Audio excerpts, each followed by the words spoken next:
সাত ভাই চম্পা জাগো রে, ও সাত ভাই চম্পা জাগো রে।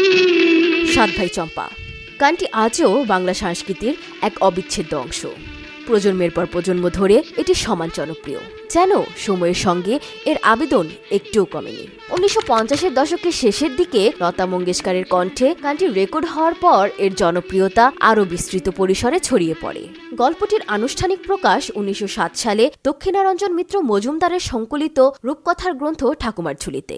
পরবর্তীতে বইটির ভূমিকা লেখেন রবীন্দ্রনাথ ঠাকুর। 1944 সালে বিষ্ণু দে গল্পটি পুনরায় বিস্তারিত আকারে সাত ভাই চম্পা নামে প্রকাশ করেন।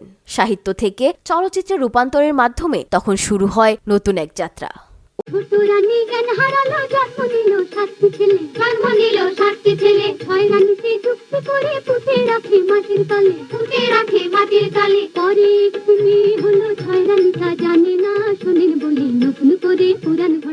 উনিশশো 1968 সালে পূর্ব পাকিস্তানের সর্বপ্রথম এ গল্প অবলম্বনে চলচ্চিত্র নির্মিত হয়।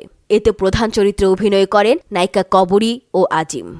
চলচ্চিত্রটি পরবর্তীতে ব্রিটিশ ফিল্ম ইনস্টিটিউটের মূল্যায়নে সর্বকালের সেরা 10টি বাংলা চলচ্চিত্রের মধ্যে স্থান পায়। প্রায় এক দশক পর ভারতের পশ্চিমবঙ্গে এটি পুনর্নির্মিত হয়। মহারাজা, এই ফুলটা খাবেন?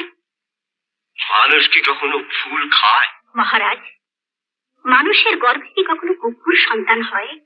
এরপর 1993 সালে কলকাতায় আবারও এটি নির্মাণ করা হয়। তবে কাহিনী ও গান একই রেখে ছবির নাম পরিবর্তন করে রাখা হয় রাজার মেয়ে পারুল।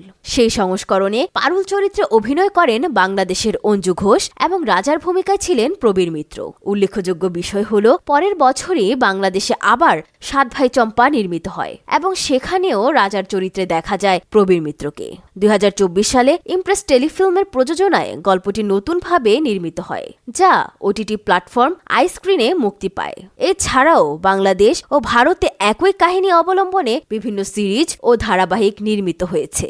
একই গল্পে বারবার কাজ হওয়ার পেছনে রয়েছে এর শক্তিশালী লোককাহিনী ভিত্তি, গভীর আবেগময়তা, দর্শকপ্রিয়তা এবং ভিন্ন ভিন্ন ফরম্যাটে নতুনভাবে উপস্থাপনের সুযোগ। প্রতিবার নির্মাতারা নিজস্ব দৃষ্টিভঙ্গি যুক্ত করে গল্পটিকে নতুন রূপ দেন, ফলে এটি যুগে যুগে পর্দায় ফিরে আসে। সব মিলিয়ে সাত ভাই চম্পা শুধু একটি গল্প নয়, এটি বাংলা সংস্কৃতির ধারাবাহিক সৃজন যাত্রার এক উজ্জ্বল উদাহরণ। বলি নতুন করে পুরান ঘটনা।